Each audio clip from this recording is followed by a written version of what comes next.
y se cayó. Ya, viste, por eso se cayó, ¿no? Ya. Ahora sí se ve. Sí, profe, sí se ve. Ya, ok. No sé si alcancé a llegar a esta parte o se cayó antes. No, se cayó antes al inicio. Profe, Al se principio cayó sí. una diapositiva antes. No, que estaba el título en realidad solamente, po. Eso hasta ahí quedó. Ah, ya, entonces no, si no dije nada entre medio, sí, de ahí nomás empecé a ver el enunciado en el fondo, ¿ya? No había sido gran pérdida en ese sentido, al parecer. Ya. De que este en realidad es un ejemplo, como le digo, para que vean un poco la estructura que esto tiene, ¿cierto? El cómo en el fondo se modela esta clase de problemas, ¿ya? Es obviamente y también la clase de datos. Y aquí, ¿cierto? Un poco la característica de estos problemas es que existe como mucha variedad, ya es súper variable en el fondo el tipo de problemas que se pueden abordar. Y por eso, ¿cierto? También al final es necesario que uno como que haya visto harto ejemplos y domine muchos ejemplos para tener también un poco idea de las distintas formas que uno puede encontrar restricciones, porque eso es súper variable. Entonces, en el fondo, vamos a ir viendo distintos modelos que pasan un poco por toda esa clase de, digamos, de distintas versiones y que les van a permitir un poco, ¿cierto?, ir ganando esa experiencia, cosa que después cuando se pillen otros modelos, ¿cierto?, lo más probable es que hayan visto algo similar antes y por lo tanto, ¿cierto?, les sea más fácil modelar. Entonces, ¿qué hice? En este caso, ¿cierto? Una compañía de pinturas que tiene un par de productos y los datos, ¿cierto? Son los que están aquí. ¿Qué dice? Ready Mix produce pinturas para interiores y exteriores con dos materias primas, M1 y M2. La tabla siguiente proporciona los datos básicos del problema. Tiene cierto materia prima 1 y 2. A ver, déjenme poner aquí un puntero para ir marcando las cosas para que se vea mejor.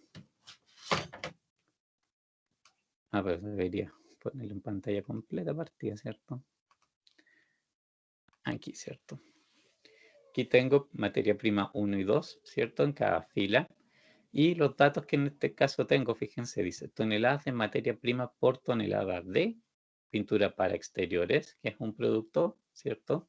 Y pintura para interiores, que es el otro producto. Y lo que está acá abajo, ¿cierto? Es cuánto consume, ¿cierto? Cada una, pensando en, ¿cierto? En que tengo una tonelada, por ejemplo, de pintura para exteriores, ocupa como materia prima 6 toneladas de materia prima 1 y 1 tonelada de materia prima 2. En esa proporción sale de resultado una, digamos, de producto final.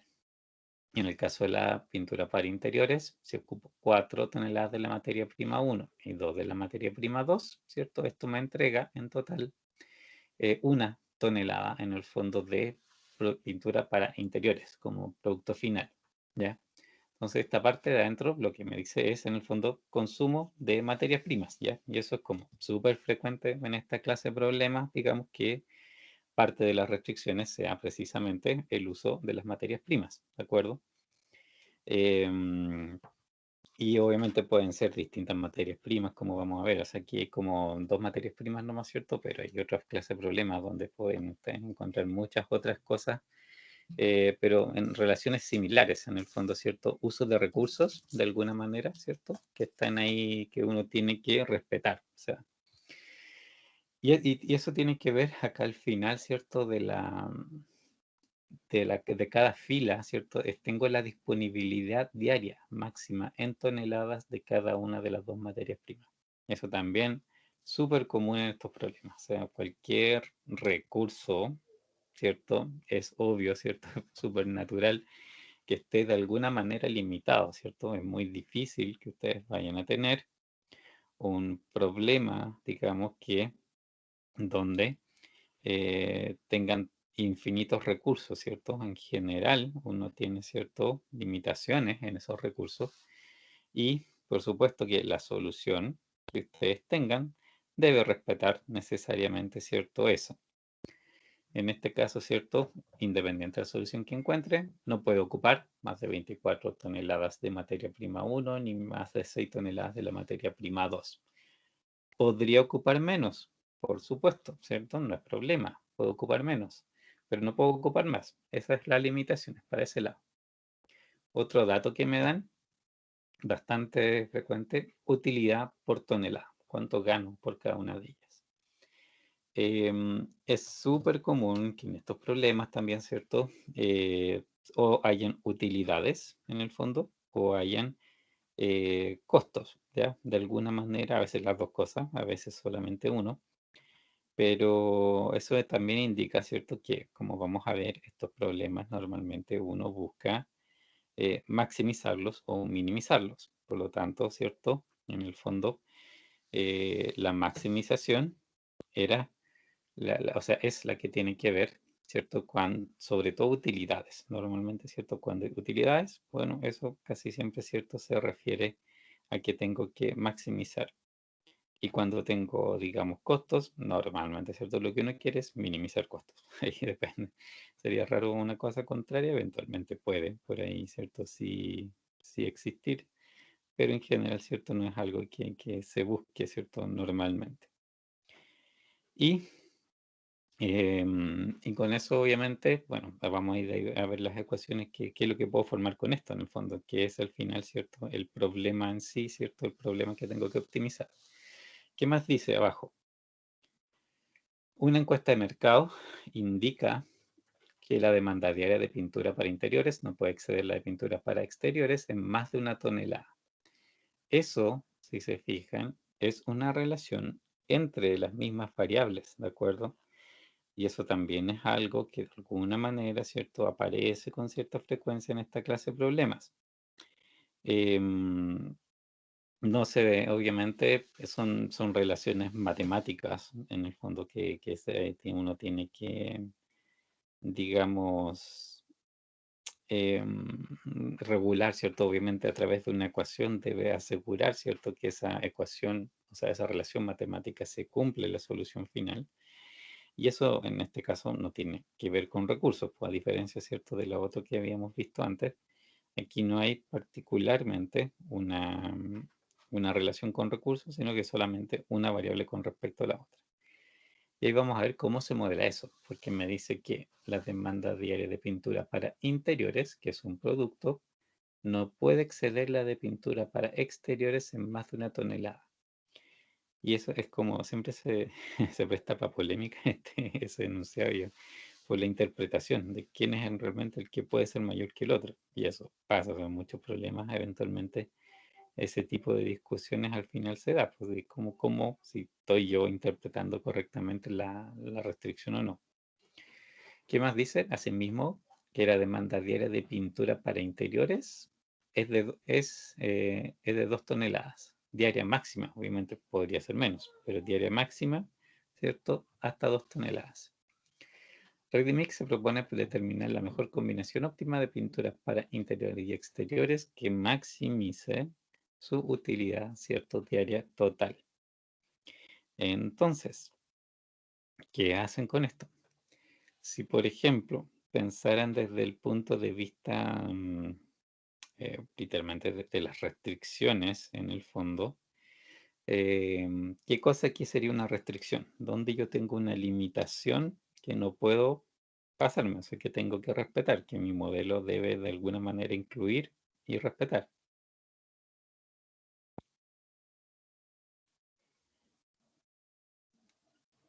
¿Qué ven por ahí? La variación de la demanda entre las dos pinturas, una restricción. ¿Cierto? ¿Cierto? Eso es de partida una restricción, que necesariamente, ¿cierto? El resultado que sea no va a tiene que respetar eso en el fondo. ¿Qué otra cosa aquí es una restricción?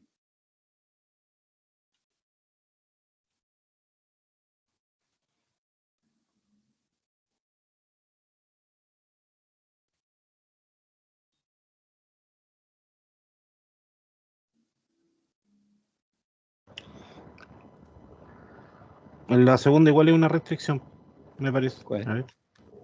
¿La demanda diaria de pintura? Claro, que la demanda máxima de pintura. Exacto, también, ¿cierto? Eso es una restricción súper directa, es solamente así como directamente sobre un número en particular, ¿cierto? Que es vamos a ver, una variable, y, y ya, restringiendo eso obviamente en su valor, listo, no hay nada más que hacer. Y aparte estoy, otra cosa más, que también aquí es una restricción. ¿Cuál sería eso?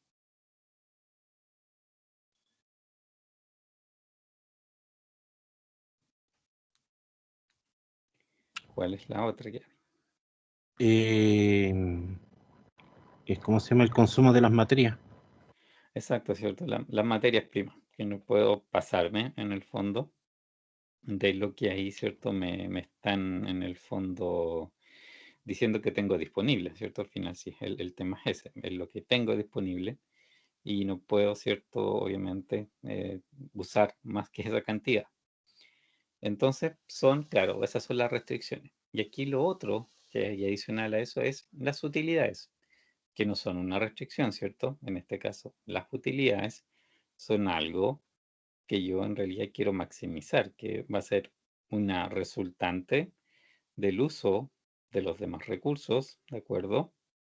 Pero yo eso no, particularmente no, para mí no es una limitante, sino que tengo que tratar simplemente de que ese número sea lo más grande posible y funciona para ese lado. Entonces, aquí, ¿cierto? Esto lo tenemos que transformar en ecuaciones, en el fondo, ¿cierto? Que me representen aquí las distintas, digamos, las distintas restricciones que aparecen y la función objetivo. Voy a cambiar acá a lápiz y antes de ir a ver, obviamente, al otro lado, el, el problema así como queda. Aquí, ¿cierto? Una cosa fundamental y básica y una de las primeras cosas que uno tiene que hacer cuando se enfrenta a estos problemas es que uno tiene, ¿cierto?, que definir cuáles son lo que se llaman las variables de decisión, ¿de acuerdo? Las variables de decisión, ¿cierto? Son, en el fondo, si se acuerdan de cuando vimos sistemas de ecuaciones, ahí nuestros sistemas de ecuaciones tenían variables, ¿cierto? En este caso particular se le llaman variables de decisión, son las mismas variables, obviamente, y los vamos a ocupar de la misma manera en las ecuaciones, ¿cierto? Y toda la historia, pero se le llaman variables de decisión porque en el fondo estos problemas, se dice en el fondo, ¿cierto? Que estos apuntan a, digamos, a resolver problemas de toma de decisión, puntualmente, ¿cierto? Problemas de toma de decisión. Entonces, por eso se le llaman variables de decisión. Pero entonces, digamos, en este trabajo previo y de modelado, ¿cierto? Lo que yo tengo que identificar es precisamente qué cosa, sobre qué tengo que decidir. Si ese es aquí es como el tema. Entonces, sobre qué tengo que decidir para poder efectivamente, ¿cierto? Construir, ¿cierto? Mi modelo. Y aquí, por ejemplo, ¿qué es lo que necesito saber? O sea, ¿cuál es la decisión? ¿Qué es lo que debería entregarme como resultado este problema? ¿Qué decisión es la que debo tomar aquí? ¿Cuánto producir? Exacto, ¿cierto? De cada uno de los productos, ¿cierto? Claro. Esa es la decisión. ¿Cuánto hago de cada producto? Entonces, mis variables deben representar eso. Y en este caso, ¿cierto? Bueno, eso fue otra cosa súper importante, que en medida que vayamos avanzando y vayan viendo ejemplos, ¿cierto? Se van a ir dando cuenta que en el fondo eso es lo que yo tengo que lograr siempre en el fondo, es, digamos, cuantificar, o sea, aquí siempre la respuesta es una cantidad, o sea, que en este caso, ¿cuántos productos? ¿Cuántas toneladas? ¿Cierto? En este caso son ¿cuántas toneladas? Esa es la pregunta en el fondo que quiero responder. Y aquí entonces yo puedo decir, déjenme encontrar aquí, que por ejemplo, estos productos para exterior, ¿cierto? Y para interior, yo los podría definir como un X1 y un X2, donde, ¿cierto? X1 represente la cantidad de toneladas de pintura, puede ser para exterior primero, pongámosle, ¿cierto? Para exterior, ¿cierto? Que fabrico, ¿de acuerdo? Y eso es lo que va a, digamos, a representar esa variable. Y por supuesto, ¿cierto? Tengo también x2. Aquí x2, que es como lo mismo, ¿cierto? Pero para pinturas de interior. ¿De acuerdo? Entonces, las X, lo que miden, ¿cierto? Son entonces, ¿cierto? Acuérdense bien, toneladas de pintura. Eso es como súper importante, ¿ya? ¿Por qué se lo recalco? Porque es como normal que uno se pierda un poco o que al momento de, sobre todo cuando uno está partiendo a aprender a hacer esto, ¿cierto? Que uno se olvida de las unidades en que está midiendo las cosas. O sea, siempre aquí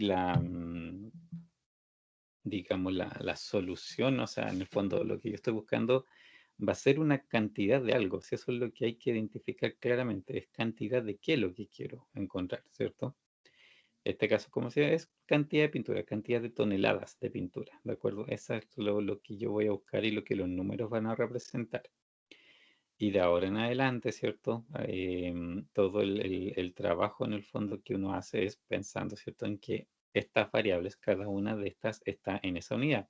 Eso es lo que, ¿cierto? Estoy en el fondo em, usando en las ecuaciones, ¿de acuerdo? Entonces, em, aquí, ¿cierto? Por ejemplo, ah, no lo veo aquí, ¿cierto? De esta parte es lo que nosotros estábamos recién hablando que constituía restricción de materia prima, ¿cierto? Porque no puedo ocupar, ¿cierto? Más de 24 y no puedo ocupar más de 6, ¿cierto? De cada una de estas materias primas. Entonces, si tuvieran que escribir eso como una ecuación, ¿cómo lo escribirían?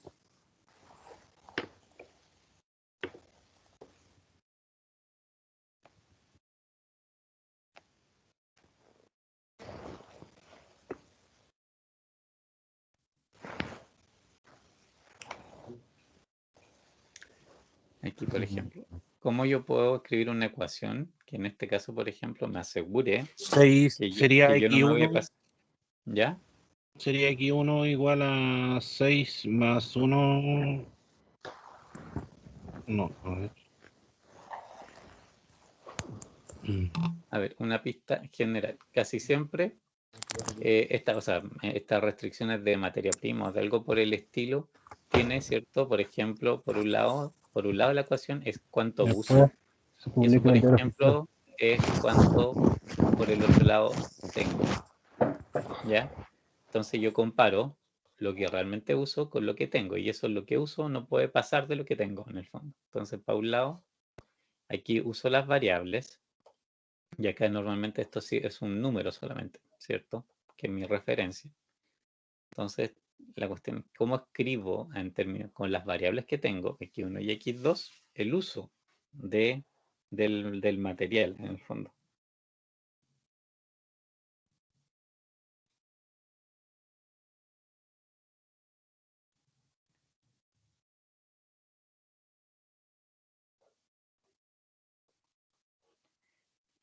¿Cómo sería? Yo creo que tienen por ahí una idea. Sería, a ver, 6.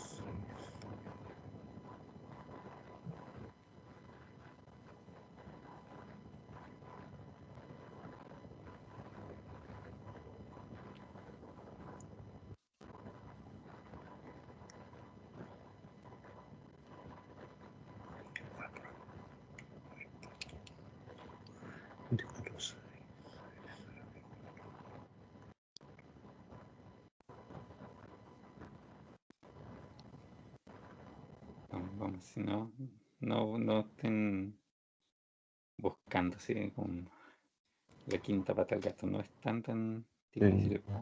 Lo primero que les venga a la mente.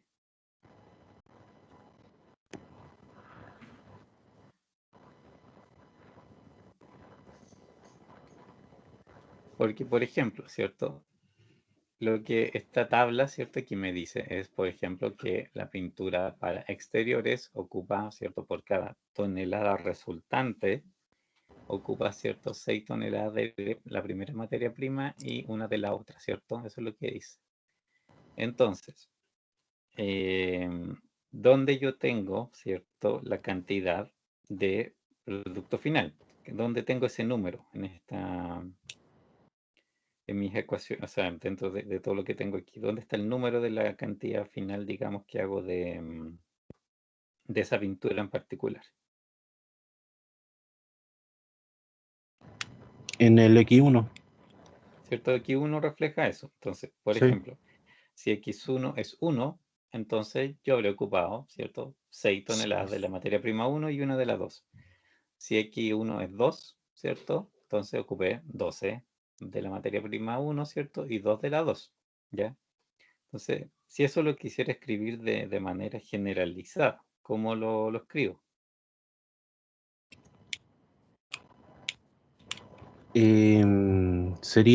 Podría ser X1 eh, por M1 más M2. Pero que M1 y M2 en realidad aquí es como el nombre solamente de la materia prima, pero no es en sí una variable ni nada así. Pero sí hay que hacer algo con estos. Y obviamente aquí yo no me puedo pasar en este caso, por ejemplo, 24. Pensemos lo que lo hacemos esto para la materia prima 1. Pero aquí falta algo. Para hacer realmente esa ecuación en el fondo, algo me falta.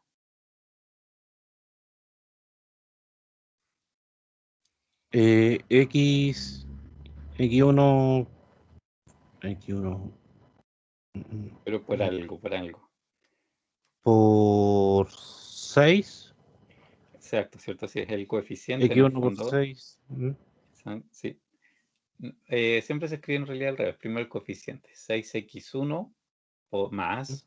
Técnicamente es 1 por x2. Obviamente ese 1 después no se escribe, pero está ahí. Ya en el fondo, ¿cierto? Uno sabe que ese 1 está ahí y está representando esto. No, pero aquí tengo. No es así, no es así. Tengo otra cosa de lo que debería ir ahí. Estamos hablando de materia prima 1. ¿Cuál es el coeficiente Sí, que debería llevar? 4. Exacto, ¿cierto? Es el 4 que está acá, porque estoy hablando del consumo de esa materia prima. Entonces, cuando X1, X2 aquí tomen sus respectivos valores, ¿cierto? Entonces, ¿cierto? Esta ecuación por el lado, digamos, izquierdo va a calcularme cuánto ocupé, ¿ya? Y obviamente esa suma de lo que yo ocupe debe ser menor a 24 o igual a 24 como ando mucho.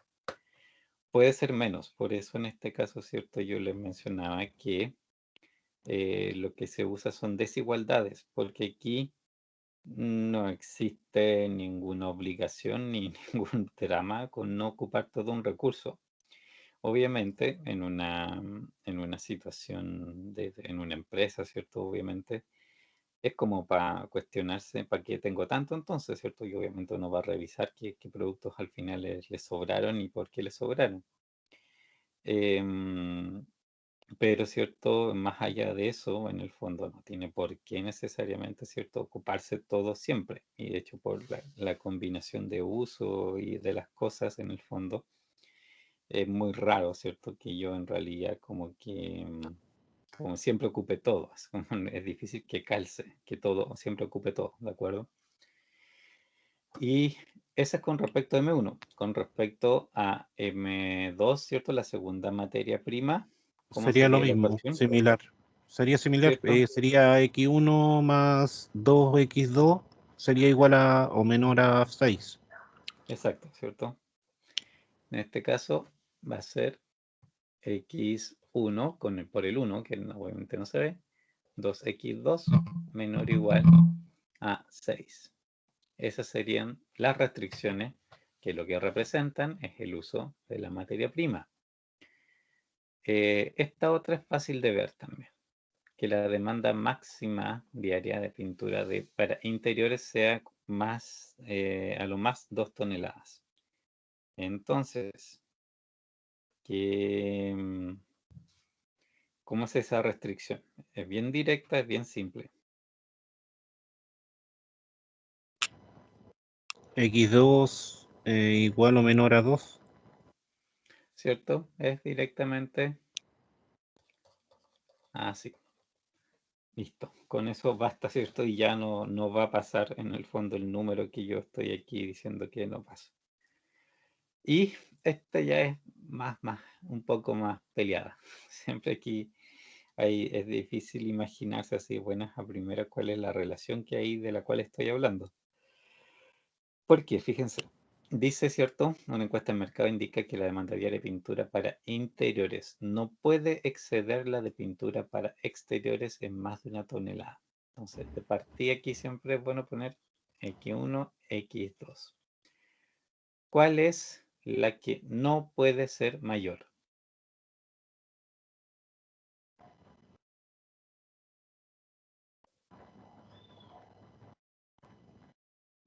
La de interior.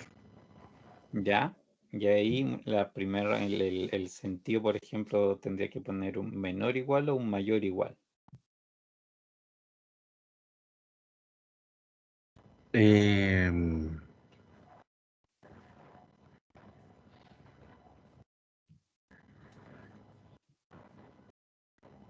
no, menor igual. No, ni siquiera menor igual, debería ser menos, ¿o no? Porque me dicen que es la de interior la que no puede ser mayor a la de otra. Sí. Entonces, en este caso, ahí, ¿ya? Interior, ¿cierto? Es interior, esto, Mm. exterior. Y tengo por lo menos esa relación. Así, X2 no va a poder pasar el valor de X1. Yo ya ahí lo restringo, ¿cierto? Uno con respecto al otro. Pero aquí obviamente me está faltando algo, porque me dicen que sea en más de 1 tonelada, ¿ya? Entonces ahí me falta algo, porque ahí simplemente yo estoy haciendo una comparación directa de X1 con X2, pero, ¿cierto? En realidad esto es más que eso. Em,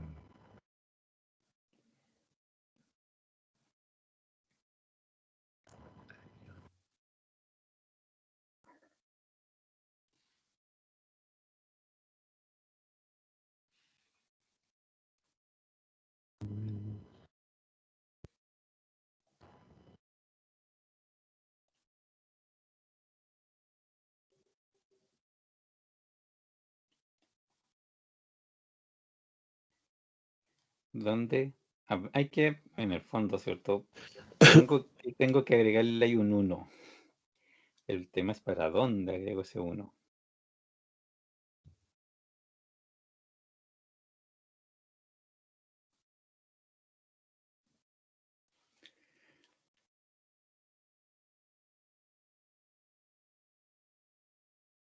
O sea, hacia X1. realmente, ¿cómo? Hacia X1, porque ese tiene que ser mayor. Aquí. ¿Mm? Esto más 1, X1 Sí. más 1, que fuera así la relación. Ya.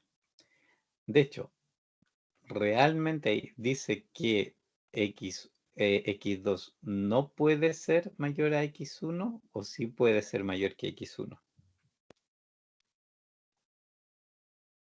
Esa es una sutileza, una gran sutileza que hay ahí.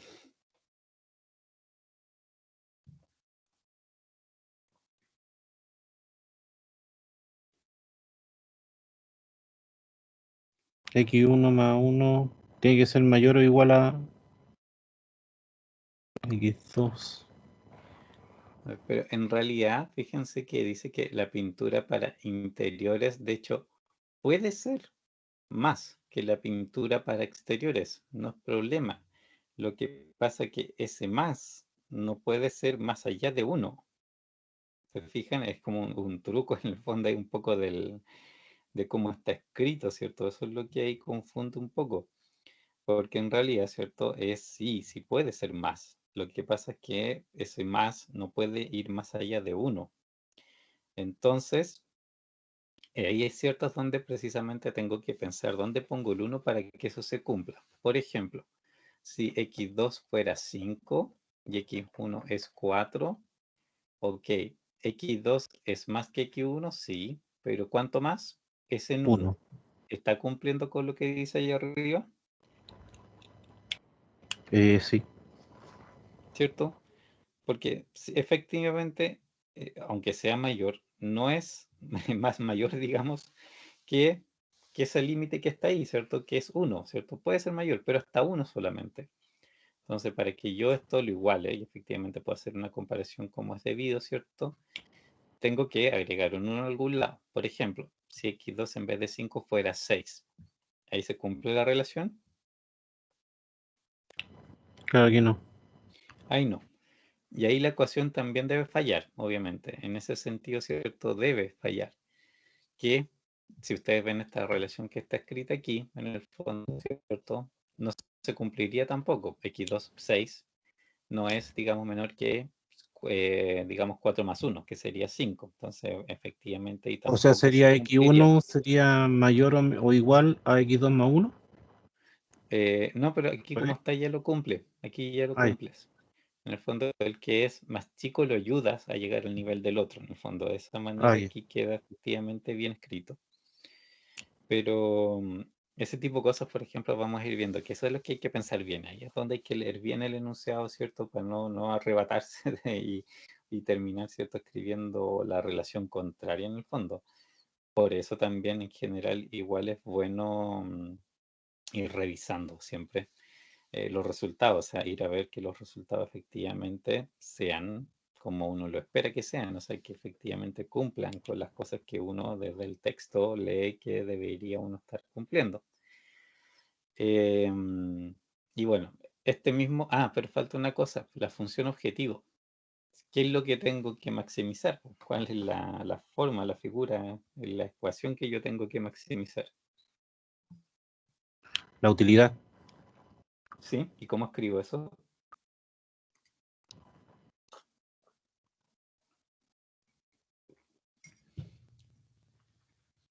¿Cómo sería esa ecuación?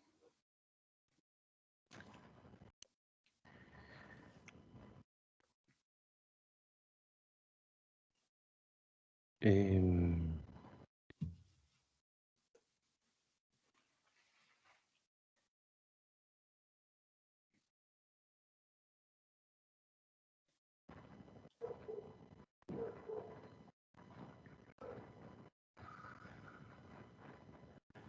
Serían los 1000.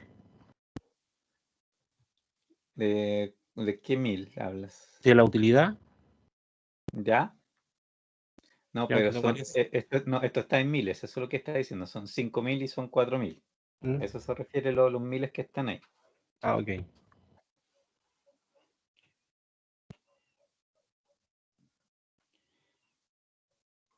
Pero andas por ahí.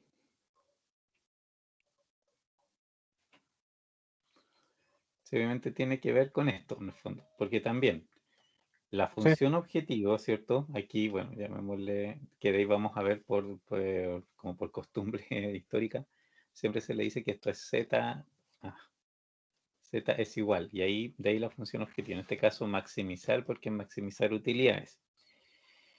En este caso, por ejemplo, la función, yo estoy maximizando utilidades, entonces lo que Mm. escriba debe estar en Sí. plata, lo que debe Sería resultar, 5x1 ¿cierto? más 4x2, ¿o no? O Exacto, 5000. es Ya. así. Ah, te estoy chocando en el mouse, o sea, en el 4x2. Efectivamente, ¿cierto? Eso sería. Y es una cosa que después cuando vean otros problemas también tengan siempre en mente. La ecuación, una ecuación en particular, ¿cierto? Siempre tiene que estar en la misma unidad, necesariamente debe estar en la misma unidad. O sea, si aquí estoy sumando plata, tengo que sumar plata. Todas las cosas que sume deben ser plata, ¿de acuerdo? Porque lo contrario, ¿cierto? Obviamente no puedo estar sumando peras con manzana en el fondo, ningún problema. Siempre voy a tener que ir a revisar y tener cuidado en eso, digamos, ¿ya? ¿Qué más? Aquí, bueno, si vamos acá a la página siguiente, está como el problema escrito entero. Y esa es como la forma que siempre tienen finalmente estos problemas, ¿ya? Que es en el fondo una función objetivo, acá arriba, ¿cierto?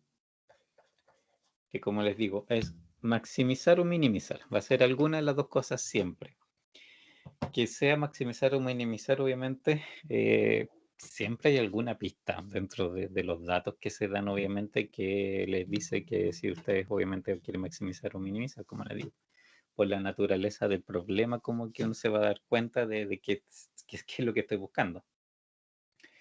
Y la otra parte que esto siempre tiene, ¿cierto? Son las restricciones en el fondo, ¿de acuerdo? Que hay como dos tipos de restricciones, todo este grupo y esta última. Estas, ¿cierto? Son las restricciones que pueden ser de mucha naturaleza. Hay, ¿cierto? Donde puede haber, olvídense, una diversidad inmensa, ¿cierto? De posibilidades distintas, ¿cierto? De cómo eso se pueden presentar. Y ahí es donde pueden aparecer mayores iguales, menores iguales, ¿cierto? Y toda la diversidad de yo que les hablaba, ¿cierto? En el fondo eso siempre puede ser súper distinto en esa parte. Lo que sí, siempre va a tener esta forma. O sea, aquí al lado izquierdo, ustedes van a tener las variables con sus respectivos coeficientes. Estos coeficientes, ¿cierto? Se llaman coeficientes técnicos, así se les menciona, ¿de acuerdo? Y coeficientes técnicos se llaman. Y aquí cada ecuación, en el fondo, trata de una cosa distinta. Y en esta parte sí, por ejemplo, uno se permiten como juntar las peras con las manzanas, hacer cosas que no tienen nada que ver. Por ejemplo, porque esta ecuación, ¿cierto? Está en toneladas de materia prima 1. Esto también son toneladas de materia prima 2. Aquí estamos comparando unidades. Y aquí también estamos hablando de unidades. Entonces, cada ecuación puede estar, digamos, en su propia unidad. Hay lo que es súper importante es que dentro de una ecuación, en una fila así, a los dos lados estén hablando de la misma unidad, ¿ya? O sea, si aquí a este lado ustedes están sumando toneladas, a este lado de acá también tiene que ser toneladas. Y ahí tienen que fijarse bien, ¿cierto? Que la ecuación en ese sentido esté bien construida, ¿de acuerdo? Que efectivamente respete la unidad a ambos lados, ¿de acuerdo? Eso es un error que suele pasar, ¿cierto? En muchos casos lo he visto que no están del todo planteando mal las ecuaciones, pero se olvidan que estas cosas tienen que conversar, porque efectivamente un lado tiene que ser igual al otro en términos de la unidad que estoy usando, ¿de acuerdo? Y ya bueno, hay otros test que vamos a ir viendo después, ¿cierto? De medida que vayamos encontrando más problemas, pero eso es lo que tienen que acordarse. Por ecuación, tienen que respetar la unidad. De ahí en adelante, entre ecuaciones distintas, ok, puede ser cualquier cosa, ya no tiene por qué necesariamente ahí ser de una manera específica. Ahí hay harta diversidad y posibilidades en el fondo. Y la última, ¿cierto? Esta es la que es un poquito especial y que se les olvida mucho cuando escriben, ¿de acuerdo? Los problemas, porque esa es importante. Resulta que los software, de hecho, vamos a ver también cómo operan los software en el fondo, siempre tienen, o en general, a ver, por la forma en que digamos, esta resolución de estos problemas, que es el método simplex, que ya se los voy a, ahora a continuación vamos a ver, hay unos gráficos para entender cómo funciona el método, pero así se llama el método que soluciona esto, ¿ya? Este método, por la forma en que opera, curiosamente, solamente es capaz de resolver problemas donde las variables son positivas, ¿de acuerdo? Son iguales o mayores a 0, ¿ya? Y ustedes dirán, pero ¿qué pasa si yo no tengo eso? No hay problema, entonces se puede arreglar, ¿de acuerdo? O sea, de hecho, el software en sí no se hace problema, porque el software viene lógicamente preparado para trabajar con variables que tengan cualquier valor en el fondo. Pero ustedes tienen que indicárselo, ese es el tema. Pero teniendo eso, ¿cierto? En general el software no se hace problema. Es cuando desde un punto de vista formal en el fondo, ¿cierto? Es cuando yo tengo que tener en mente que estas cosas deben ser, las variables deben ser mayores o iguales a 0 siempre. Podrían no serlo, no hay problema con que no lo sean, ¿de acuerdo? O sea, perfectamente por si por algún detalle operativo o alguna cosa por ahí, yo quisiera, ¿cierto? No sé, tener digamos, una variable libre de signo, por ejemplo, que tome valores positivos y negativos, ni un problema, puede ser, ningún problema en ese sentido. Solamente que debo indicarlo. Y esa parte, en el fondo, es lo que está acá abajo, ¿ya? Siempre, siempre los problemas ustedes los tienen que cerrar indicando cuál es, entre comillas, el equivalente, ¿cierto? Cuál es el dominio que tiene esta, digamos, cada variable. En el fondo, de hecho, se define para cada variable, tienen que decir, no sé, estas son mayores o iguales a cero, esta es libre de signo o cualquier cosa. De hecho, en general, no hay ni nada que no se pueda hacer en ese sentido de definir limitantes, ¿ya? Pero tienen que indicarlo, necesariamente debe indicarlo. ¿Por qué? Por cómo, o sea, por formalidad, ¿cierto? Es lo correcto de hacer. De primero eso. Y, y además de eso, porque al software ustedes le tienen que decir que están, digamos, ocupando una variable, ¿cierto? Que tiene ciertos, o sea, que en el fondo el dominio de cada variable ustedes se lo tienen que indicar porque de lo contrario, por defecto, y ahí cierto donde viene la diferencia, el software cree ya que todas las variables, ¿cierto? Son mayores o iguales a cero. Por defecto asume eso. Y lo otro que asume que estas también son continuas. ¿Qué quiere decir eso? Que pueden tomar valores decimales, ¿de acuerdo?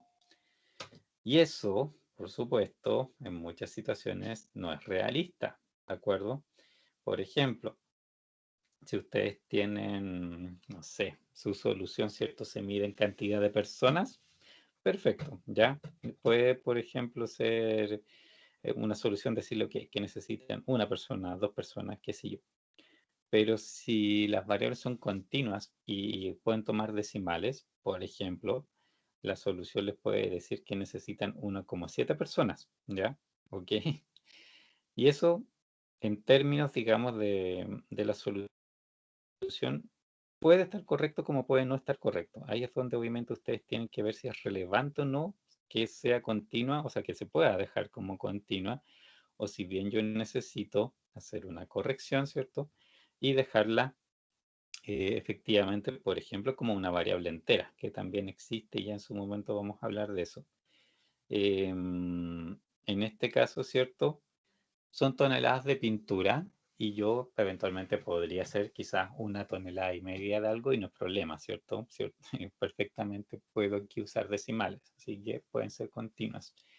Y tienen que ser en este caso, ¿cierto? Mayores o iguales a cero, porque aquí, ¿cierto? No puedo fabricar cantidades negativas. Debo partir al menos, ¿cierto? Desde el valor, ¿cierto? De cero para arriba, en el fondo, cuánto puedo fabricar aquí. Entonces, por eso es necesario decirle, ¿cierto? Siempre terminar los problemas con esta declaración. Un poco, ¿cierto? El dominio que va a tener cada una de las variables. No sé dónde tengo el puntero aquí, ¿cierto? Esto siempre hay que decirlo. Solo por una cuestión de, como le decía, de estar seguro en el fondo, ¿cierto? Que efectivamente estoy ingresando al software a las variables con el recorrido que les corresponde, ¿de acuerdo? Porque si no lo ingreso, si no le aviso, podría cometer el error, ¿cierto? De dejar una variable correr, digamos, con ciertos valores o permitirle tomar ciertos valores que en realidad no puede tomar. Y eso obviamente es un error.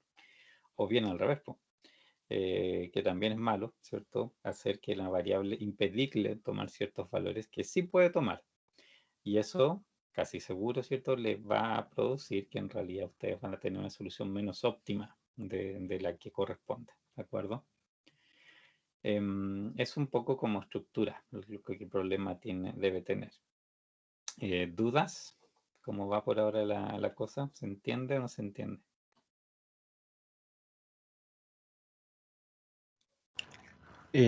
Sí, sí, creo que sí. Pero, o sea, obviamente vamos a seguir, por supuesto, viendo un montón de problemas y otras cosas, ¿cierto? Precisamente para ir aclarando más y vamos a repetir harto y todo el tema. Pero, ¿cierto? Por el momento me interesa que se vaya un poco entendiendo así en general la estructura de esto y las relaciones de las distintas cosas. A ver, esto tiene que ver ya con el método en sí. Cuando ustedes tienen, ¿cierto? Y yo en su momento, ¿cierto? Cuando vimos sistemas de ecuaciones, yo les explicaba, ¿cierto? O sea, por ejemplo, en un sistema de ecuaciones, ¿cierto? De dos variables, ¿cierto? Lo que teníamos y lo graficábamos era, por ejemplo, rectas, ¿cierto? Y los puntos donde se cruzaban, en el fondo, ¿cierto? Era la solución del sistema. Si lo que teníamos era, por ejemplo, tres variables, ¿cierto? Eso ya eran planos, pero en el fondo era la misma historia, ¿cierto? En el fondo yo tenía, ¿cierto? Los puntos donde se cruzaban esos planos representaban la solución también del sistema. Y así, en el fondo, siempre, digamos, el punto de cruce era como la solución. Aquí las cosas son ligeramente distintas porque tenemos desigualdades, ¿cierto? Y del momento, ¿cierto? Que tengo desigualdades en el fondo, ¿cierto? Yo ya no estoy hablando, ¿cierto? De un punto, o sea, de un punto de encuentro específico, sino que aquí hay regiones, ¿ya? ¿Por qué? Porque, por ejemplo, si ustedes hacen, o sea, esto, imagínense una restricción más simple que esta. Acá, si fuera x1 es igual a x2, ¿cierto? Que lo mismo quiere decir que x1 menos x2 sea 0, que esa fuera la restricción. Esa restricción, si ustedes la dibujan, obviamente esto es una diagonal, exactamente, ¿cierto? En 45 grados, ¿de acuerdo? Pero yo puedo decir que esto, en vez de igual, decir menor igual, ¿cierto? Y esto ya no es la recta, sino que es, en este caso, una zona. Este es el límite, ¿cierto? Esta recta es cuando se da por la igualdad. Pero los menores iguales, ¿cierto? ¿Dónde están aquí? ¿Dónde se produce eso de que x1 menos x2 les va a dar valores menores a 0 dentro del gráfico?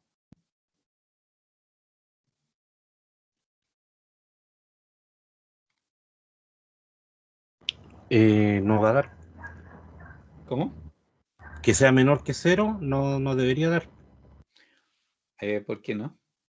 Si basta que x2 sea más que x1 y con eso digamos, te daría un resultado negativo. Por ejemplo, a ver, digamos aquí que sea 1, 2, 3, ya, puntitos ahí. 1, 2, 3. Si tomas 1, 1, ¿cierto? El 2, 2 y el 3, 3 están sobre la recta, porque eso es lo que, ¿cierto? Es mi límite. Sí, claro. Pero, por ejemplo, esto es x2 y esto es x1. Si tengo x2, 3 y x1, ¿cierto? 1, ¿eso cumple la restricción? No. ¿Por qué no?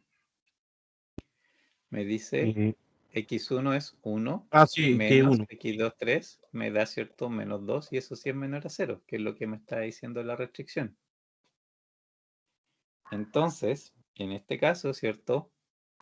Es esto, todo esto es lo que cumple la restricción, esta, ¿de acuerdo? Es la zona completa. El límite es la recta, el límite es donde está la igualdad, pero de ahí, en este caso para la izquierda, todos esos puntos cumplen con lo que yo quiero, ¿de acuerdo?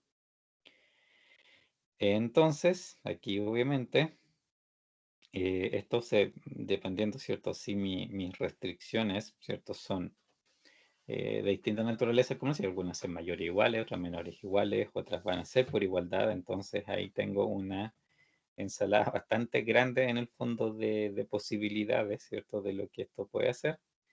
Pero al final, ¿cierto? Lo que voy a tener es algo como esto, ¿de acuerdo?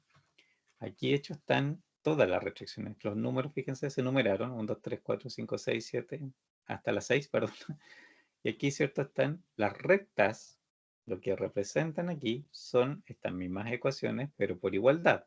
Es, por ejemplo, esta, ¿cierto? La 1 es 6x1 más 4x2 igual a 24. En igualdad es esta recta, ¿ya? La que está ahí. los puntos que cumplen con 6x1 más 4x2 menor igual a 24, ¿de acuerdo? En realidad es de aquí para allá, por eso está la flecha, ¿se fijan? Todos los puntos para acá van a cumplir con ese valor. Y, a ver, déjenme usar el láser. De aquí para acá, ¿cierto? Son los que cumplen ese valor. Y aquí todas, fíjense, la 2, de nuevo. x1 más 2x2 igual a 6 es la recta, es el límite. Los puntos que cumplen con x1 más 2x2 menor a 6 son los que están para acá, todo lo que está para acá. Entonces, ¿cierto? Si voy haciendo eso con todas las restricciones, definiendo dónde está su límite, dónde llega, ¿cierto? Y eso lo hace por la igualdad, ¿cierto? La igualdad es la que define eso. Y de ahí para allá, menor igual o mayor igual, ¿cierto? Yo de ahí me muevo para los lados, ¿cierto? Que en el fondo es donde me dice, ¿cierto? La igualdad, en el fondo, qué puntos cumplen con esa parte. Y al hacer eso, obviamente, lo que yo termino teniendo es lo que dice aquí, espacio de soluciones, o lo que es lo mismo, también en muchas partes lo van a encontrar con el nombre de región factible. ¿Qué otro nombre aparece? A ver, acordarme si hay alguno más. No, pues eso, los dos más comunes son eso, región factible, ¿cierto? O espacio soluciones. De alguna manera, ¿cierto? Es algo así. Y esa zona, en el fondo, es donde ustedes, ¿cierto? Deben buscar la solución. ¿Por qué? Porque esa zona, ¿cierto? Precisamente ahí lo que aquí está con ese otro color, en el fondo, es la que le cumple con todas las restricciones de manera simultánea. Porque fíjense, por ejemplo, 2, ok. Los puntos que cumplen con esa en particular son todos los de la recta para acá, incluyendo, por ejemplo, todo este pedazo. Pero este pedazo no cumple, por ejemplo, con la 4, ¿de acuerdo? Porque la 4 es de aquí para abajo y estos están arriba de la 4. Entonces, estos puntos no cumplen con la 4. Cumplen con la 2, cumplen con la 1. No cumplen con la 3, porque la 3 es de aquí para acá, ¿cierto? Y así, en el fondo, ¿cierto? Yo puedo o necesito definir, en el fondo, ¿cierto? La zona donde todas las inecuaciones se cumplen simultáneamente. Y esos son, por supuesto, o sea, pueden ser muchos puntos. Aquí es toda esta zona. O sea, cualquier punto que ustedes tomen aquí en el interior va a cumplir con todas estas restricciones. Por eso son desigualdades, obviamente. Y va, por ejemplo, en vez de 24, pues un punto por acá dentro, ok, les va a ocupar 6 de ahí. Y en vez de 6 de la otra materia prima, les va a ocupar 2, ¿ya? Y así en el fondo, o sea, todas esas mismas restricciones que están aquí, si las empiezan a ver, después, ¿cierto? En realidad no van a cumplir, obviamente, no van a cumplirlas por igualdad, ¿cierto? Van a ocupar menos de lo que podrían estar ocupando. Pero por eso, ¿cierto? Este método lo que hace, ¿cierto? Es optimizar en el fondo, ¿cierto? Buscar dentro de este espacio de soluciones para dónde me muevo, ¿cierto? Para efectos de que, acuérdense en este caso, la función objetivo se maximice. Y la función objetivo, ¿cierto? Para que se maximice, acuérdense que era, que aquí no está, de hecho en otra PPT que sigue, en el fondo ahí se dibuja, aquí dentro de este dibujo no está la función objetivo en ninguna parte, no tiene otro comportamiento en el fondo, ¿ya? Pero lo que aquí en el fondo uno busca, ¿cierto? Es el espacio de soluciones. Y aquí, fíjense, se destaca esto por algo. Los extremos. A, bueno, B está acá, C, D, E y F. A esto se le llaman vértices, ¿ya? Y esos vértices son fundamentales, porque de ahí vamos a ver, ¿cierto? Que en el fondo la solución óptima de estos problemas es, de hecho, está necesariamente en uno de los vértices. Siempre es así, ¿ya? En cualquier problema que ustedes hagan, digamos, la solución óptima es necesariamente un punto en un vértice de la región factible. ¿Y por qué hace eso? Ya, ahí es donde, ¿cierto?, está la particularidad de por qué funciona así. Es por lo siguiente. Esa es, por ejemplo, el recorte del área factible, ¿ya? O sea, le quitamos todas las extensiones que en el fondo aquí tenía, ¿cierto?, para distintas partes y lo dejamos solamente, ¿cierto?, con la zona, efectivamente, la región factible así directamente. Y fíjense que aquí aparece la función objetivo, pero con distintos valores. ¿Por qué? Una recta, ¿cierto? Cuando ustedes dibujan una recta cualquiera, los coeficientes, ¿cierto?, que tienen, digamos, por ejemplo, este 5 y 4, lo que les define esos coeficientes es la pendiente, ¿cierto? Eso, ¿cierto?, son la definición de la pendiente que da por los coeficientes de los que acompañan las variables, siempre.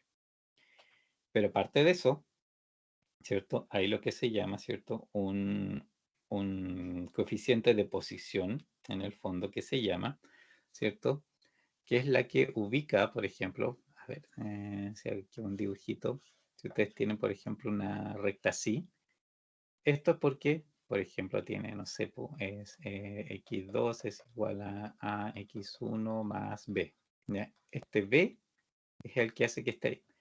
Si está acá, misma pendiente, esto va a ser a, esa parte es igual, pero aquí en vez de b va a ser c. Es otro número ya, es esa constante la que posiciona la recta más arriba, más abajo, qué sé yo. Y eso, en el fondo, es lo que aquí está pasando, ¿ya?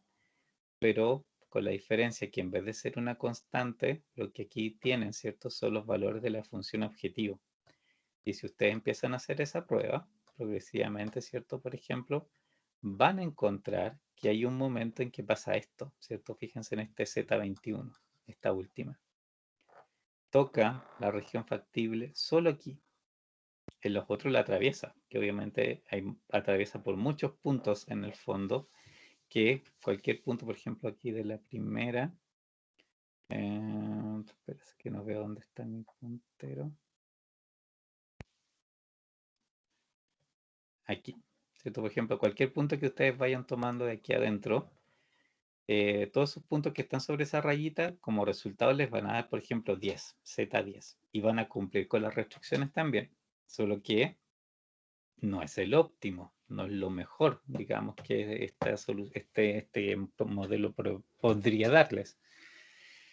Si empiezan a aumentar ese Z, van a llegar a esta situación, aunque, digamos, en la región factible solamente encuentran un punto donde, digamos, toca la región factible, por lo tanto, cumple con todas las restricciones, y además de eso, es el valor para el cual, digamos, el Z en este caso es máximo, ¿ya? Eso, digamos, siempre se cumple. Siempre, digamos, la optimización en el fondo, o el óptimo, se produce en un vértice de lo que es para mí la región factible, ¿de acuerdo? Y la, la búsqueda de ese vértice, obviamente, es lo que digamos, el procedimiento, el método simplex hace.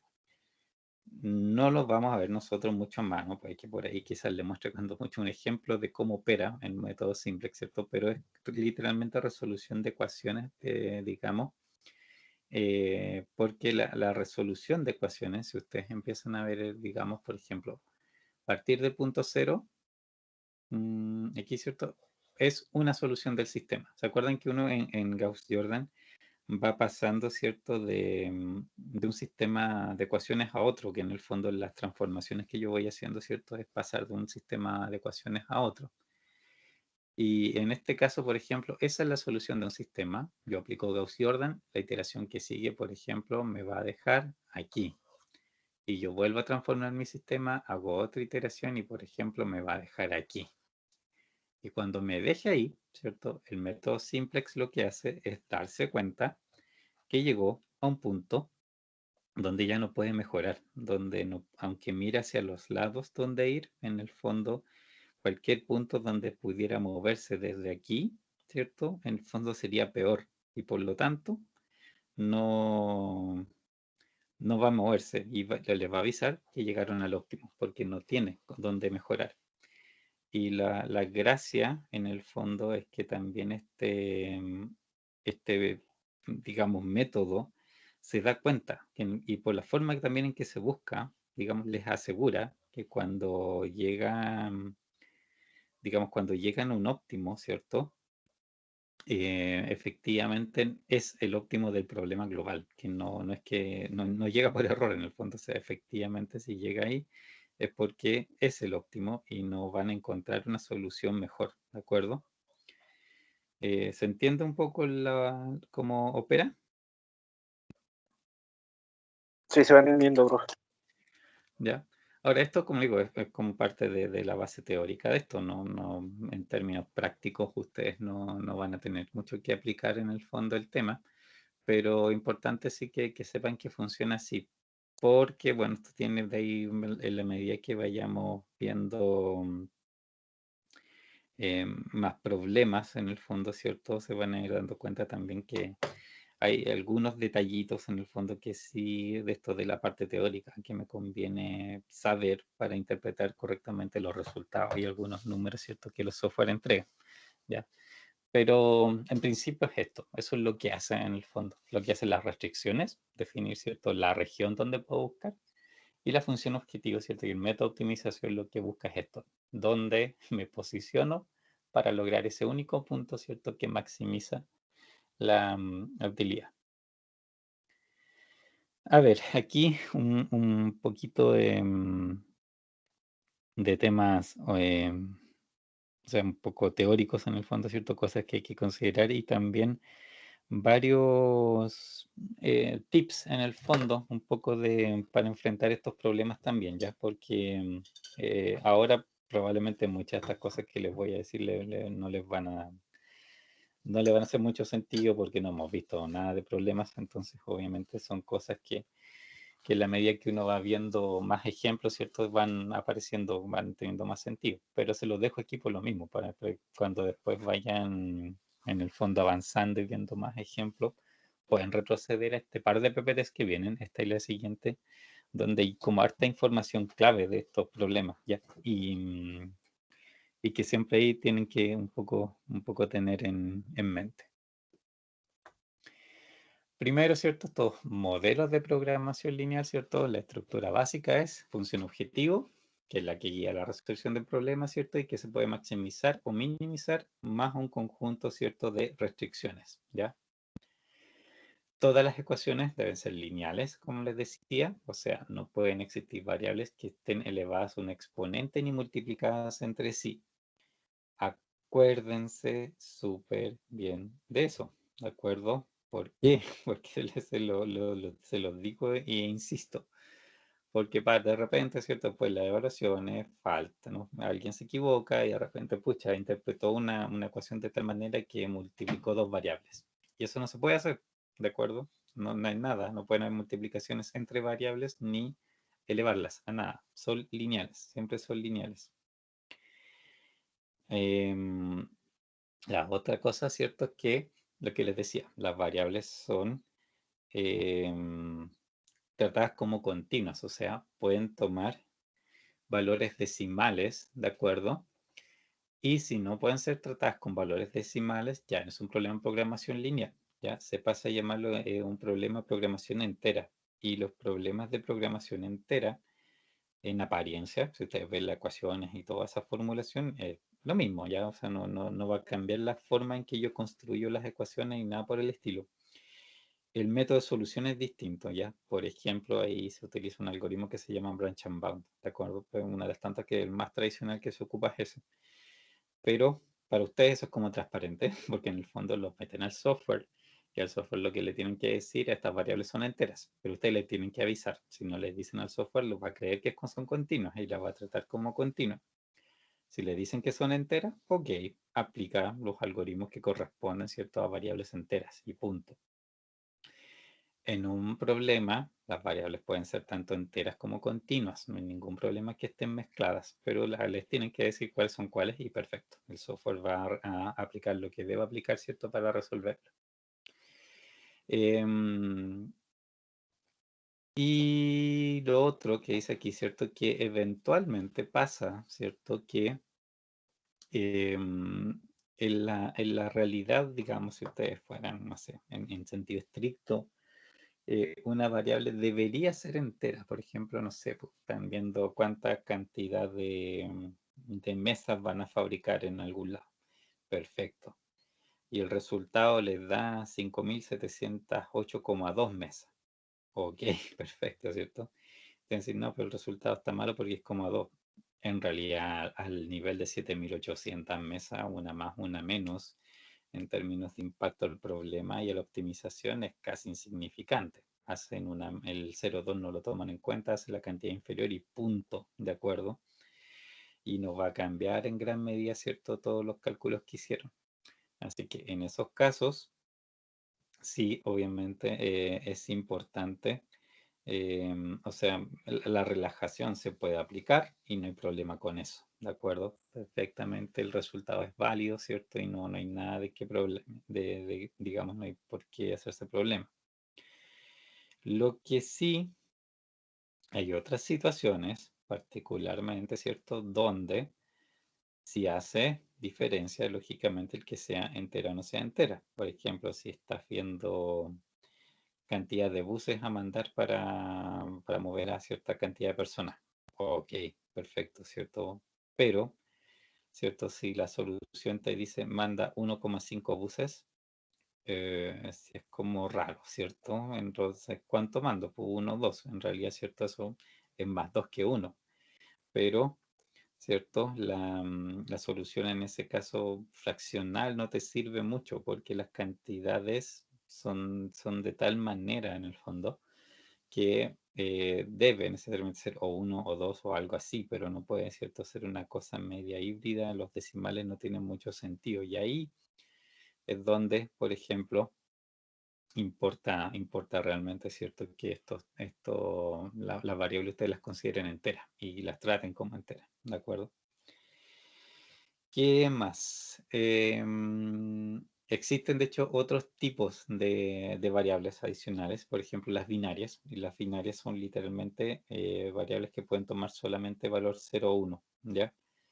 Eso obviamente, por ejemplo, no representa cantidades de producto ni nada por el estilo, sino que más bien representa algo que existe o no existe, ¿de acuerdo? Y se representa así, o sea, está presente o no está presente, se hace o no se hace, punto, ¿de acuerdo? No hay en ese sentido ningún problema particular. Em, y eso también, de hecho, ahí si se ocupan, se pueden ocupar obviamente mezcladas con los otros tipos de variables, no es problema. Pero si solo ocupan variables binarias, eso también pasa a llamarse un problema de programación binaria. ¿De acuerdo? Tiene un nombre especial porque también tiene métodos especiales de resolución. Porque eso que sea binario lo hace en cierta medida la búsqueda de la solución más fácil. ¿De acuerdo? Tiene menos variabilidad que manejar. ¿Qué más? Lo que les decía, en un modelo estándar, ¿cierto? Para resolver manualmente, todas las variables deben ser mayores o iguales a 0. ¿De acuerdo? Pero en el modelamiento original, ¿cierto? Cuando ustedes escriben el modelo, ¿cierto?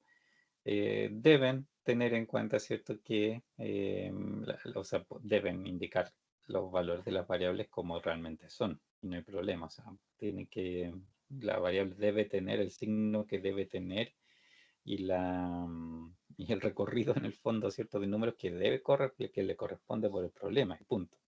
De ahí el software, es tema, ¿cierto? En el fondo, cómo lo trata y lo arregla. Y si lo hubiésemos hecho manualmente, también, ¿cierto? Manualmente hubiese sido necesario hacer ciertas modificaciones al modelo, a lograr un modelo equivalente, ¿cierto? Que pueda trabajar solamente con variables mayores o iguales a 0, ¿de acuerdo? Eso por la parte un poco de la estructura, de qué cosa puede o no puede tener o qué debe tener. Ahora, tips para crear un modelo. Aquí, lamentablemente, así como que no existe una única receta de cocina infalible en el fondo como para seguir, ¿cierto? Y que siempre el modelo les vaya a resultar, digamos, les vaya a salir inmediatamente y muy claro y que todo sea fácil de identificar. Pero hay ciertas cosas que pueden hacer que son buenas prácticas en el fondo y que sí les van a ayudar mucho en el fondo, ¿cierto? A tratar de llegar lo más rápidamente posible, ¿cierto? El modelo que corresponde. Entonces, esto en su momento, ¿cierto? Lo escribí pensando en eso en el fondo, ¿cierto? Que fuera un poco una guía para que pudieran aplicar, ¿cierto? Para al principio, sobre todo, obviamente, tratar de ir viendo, ¿cierto? El cómo, en el fondo, cómo plantear estos problemas, ¿cierto? Ya, entonces, como decía, no existe un orden infalible, pero al menos hay cosas básicas que deben fijarse y buenas prácticas. Primera cosa que es importante que hagan, leer el enunciado completo antes de hacer cualquier ecuación, porque no siempre la información la van a tener junta y a veces incluso hay información que no es relevante, dependiendo, ¿cierto?, de lo que se esté preguntando, ¿ya? Entonces siempre es bueno ir paseando, ¿cierto?, por todo el problema. Pueden ir perfectamente identificando eventualmente, ¿cierto?, digamos, cosas puntuales eventualmente con la medida que uno lee, por ejemplo, hoy que esto parece, ¿cierto?, como le dijera, no sé, una variable, esto es una restricción, esto es tal cosa, ¿cierto? Entonces ustedes podrían ir perfectamente, ¿cierto? Identificando esos temas, esos detalles mientras van avanzando, ¿cierto? Para ir adelantando un poco el trabajo, pero siempre, siempre es bueno, en el fondo, ¿cierto? Sí, revisar el enunciado entero y quizás leerlo 2, 3 veces, muchas veces. Y cuando estén claros con eso, en el fondo, ahí ya realmente ir a meter manos más a las ecuaciones. Determinar, bien al principio, ¿cierto? Si es un problema de maximización o minimización, ¿cierto? Eso también de alguna manera y siempre, a veces no es tan literal en el fondo, ¿cierto? No es tan directo, no va a decir tan directamente, pero muchas veces sí hay algo que les da la pista, obviamente, para decirles si efectivamente es maximización o minimización. Determinar cuáles son las variables de decisión que debo considerar, ¿cierto? Eso fundamental, que es lo que hicimos recién, ¿cierto? Este X1, X2, la cantidad de pintura, eso siempre va a haber que identificar los problemas. Y bueno, no sé si está dentro de estos tips, fíjense, una cosa bien importante que tienen que tener en cuenta y en mente, que muchas veces no todas las variables que ustedes definen van a participar necesariamente en la función objetivo, ¿de acuerdo? Podrían no participar, podrían ser variables que solo participan en las restricciones, algunas, o sea, en la función objetivo yo debo tener variables, de seguro, pero quizás no todas, perfectamente algunas puede que solamente estén digamos, en las restricciones para modelar de alguna manera las relaciones entre las variables, ¿ya? Así que, ojo con eso. Identificar las restricciones del problema, como les decía, ir un poco, ¿cierto?, una por una, ahí viendo, ¿cierto?, qué es la información, ¿cierto?, que constituye una restricción y empezar a hacer un listado. Aquí siempre es como, o sea, hay muchos tipos de restricciones en el fondo, ¿cierto?, que pueden aparecer. La gran mayoría, ¿cierto?, van a ser fáciles de modelar, pero eventualmente van a haber algunas que requieran más tiempo, ¿cierto? Y en ese sentido, ¿cierto? Siempre es como sano, en la medida que uno va viendo el enunciado, contarlas. O sea, aquí hay una, aquí hay dos, aquí hay tres, o grupos de restricciones. Esto es un grupo, por ejemplo, restricciones de materia prima. Ok, aquí hay un grupo. Esto es restricciones de demanda, otro grupo. Y así, ¿cierto? Irse haciendo un poco la idea de, digamos, de cuántos grupos de restricciones y cuántas restricciones en total van a haber. Y tratar de irlas identificando progresivamente qué cosa es una restricción. También ver si es que de alguna manera tienen ciertas limitaciones en los signos o valores de las variables, ¿de acuerdo? Como les decía, a veces hay variables que van a ser libres de signo, que pueden ser cierto positivas o negativas, otras que solamente pueden ser positivas, otras que solamente pueden tomar valores mayores o menores que algo, etcétera, etcétera, etcétera, ¿cierto? Siempre como que va a haber un poco esa clase hay que hacer esa revisión en el fondo, ¿de acuerdo? Y asegurarse, lo que les decía también, de que las restricciones, ¿cierto?, estén en la misma unidad a ambos lados, ¿de acuerdo? Como son inecuaciones en el fondo, lo que tienen que fijarse, ¿cierto?, es que estén usando la misma unidad en ambos lados. Si son metros, metros los dos lados. Ahí pasa de repente que, por ejemplo, a un lado tienen metro y el otro kilómetro. Se corrige, ¿no? Tienen que corregir uno de los dos lados, ¿cierto?, y pasarlo a la otra unidad. Eso no es mayor problema, pero tienen que fijarse. O toneladas y kilos, ¿cierto? O segundos y horas, o segundos y minutos, ¿ya? Tienen que siempre estar atentos a que a los dos lados de las inecuaciones estén usando, ¿cierto?, la misma unidad, ¿de acuerdo? Y lo otro que también se los mencioné, que diferentes ecuaciones pueden tener distintas unidades de medida, no hay ningún problema con eso, ¿cierto? Y también distintas escalas dentro de un tipo de medida. Por ejemplo, puede que tengan 3 restricciones de tiempo y una esté en segundos, la otra en minutos y la otra en horas, y no hay ningún problema con eso también, ¿cierto? Perfectamente puede ser así. Y de hecho, saben que se ocupa harto ese tema cuando, por ejemplo, yo tengo, no sé, a ver, de repente construyo la ecuación y me quedan los coeficientes, no sé, pues, 6.000 por x1 más 4.000 por x2 y cosas por el estilo, y quedan como números muy gigantes, ¿cierto?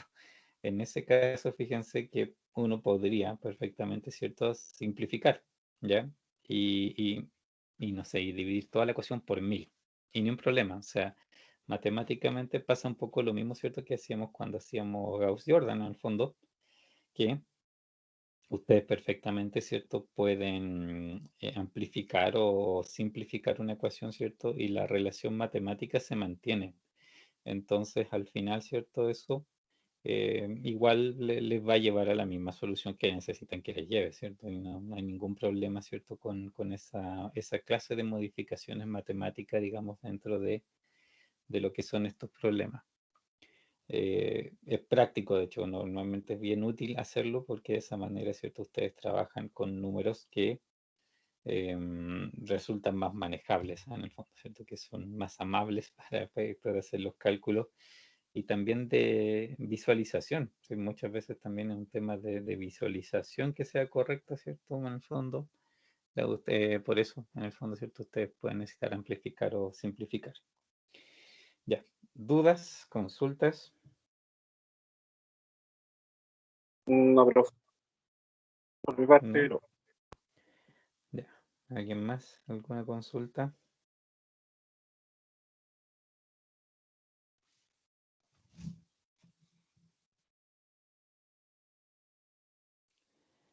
Nada. Ok. creo que no. Bueno, ahora es cierto, a ver, qué tiempo, no nos queda tanto tiempo en realidad, ¿cierto? Pero ahora en adelante, en el fondo, lo que vamos a ir viendo son distintos ejemplos, ¿de acuerdo? Y distintos ejemplos en niveles, digamos, muy, muy diversos de complejidad en el fondo, que para ir, obviamente, vamos a ir complejizando progresivamente, ¿cierto? De a poquito, en el fondo, o sea, no sé si tan de a poquito, porque igual tanto tiempo de clase no nos queda, pero sí, por supuesto, vamos a ir partiendo de problemas que son relativamente simples para repasar en el fondo em, la estructura, ¿cierto? Cómo esto debía funcionar, ¿cierto? La metodología, y ya cuando esa parte la dominemos mejor, ¿cierto? Después de algunos ejemplos, vamos ahí de nuevo también a ir, digamos, viendo que también hay problemas que necesitamos ver más adelante, que tienen, ¿cierto?, más que ver con el modelamiento de las restricciones, con saber cómo modelar, por ejemplo, una situación de la restricción que puede ser más compleja, en el fondo, si la forma de modelar, ¿cierto?, puede ser la complicada, y vamos a ver obviamente ejemplos de esa naturaleza, ¿cierto?, que es para, digamos, como les decía, en el fondo son la cantidad de ejemplos que uno ve y la diversidad de esos ejemplos lo que al final les hace ganar la, la habilidad ¿cierto?, necesaria como para que después puedan enfrentarse a cualquier clase de problema. Lo que también, bueno, les decía que vamos a trabajar en Excel para resolver los problemas, que en ese sentido, ¿cierto? No es muy... A ver, déjenme ver si tengo algún ejemplo aquí de... En investigación de operaciones, obviamente, nosotros ocupamos harto de estas cosas ya, pero eso es material... ¿será este? Ah, lo moví. Déjenme ver si tengo aquí alguno hecho con ellos, como para... de hecho, aquí hay archivo el Lingo y hay archivo... Ah, no, pero este es 19.3. Ahora tenía que haber abierto el otro lado. Este de acá. Ese no. Este sí.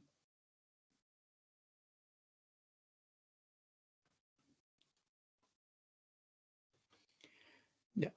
Por ejemplo, bueno, este igual es un problema de transporte, que es un caso bien particular. Ah, no, pero este no es el modelo completo. Este puede ser.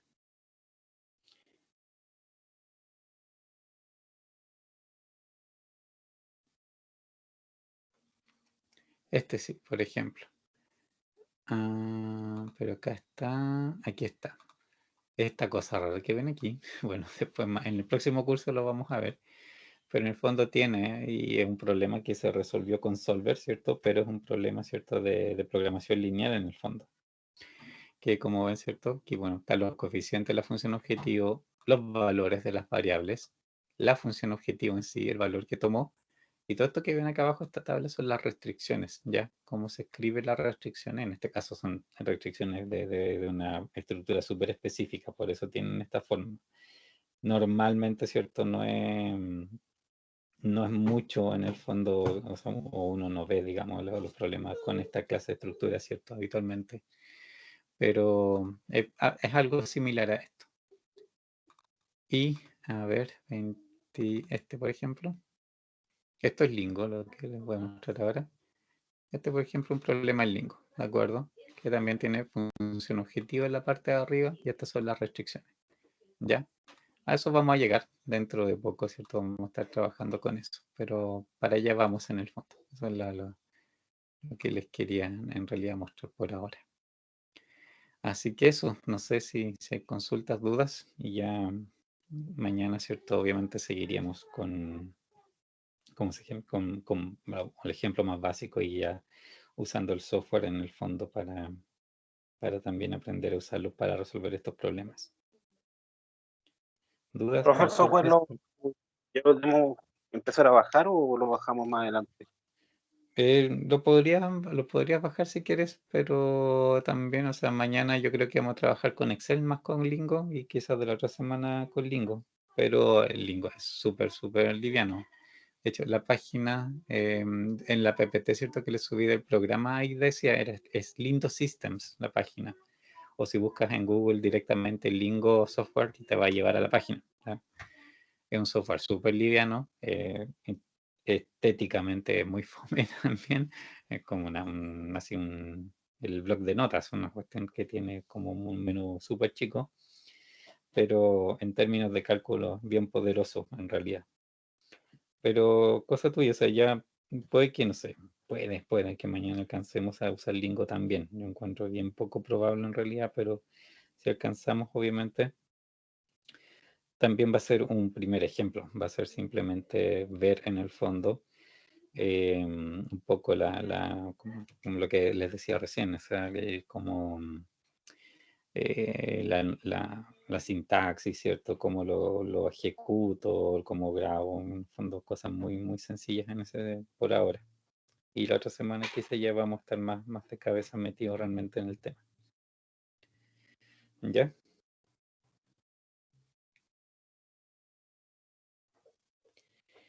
Bueno, si no hay más dudas, nos veríamos mañana.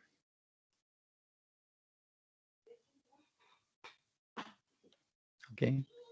Ya pues chicos, que estén muy muy bien. Nos vemos mañana. Chao, chao.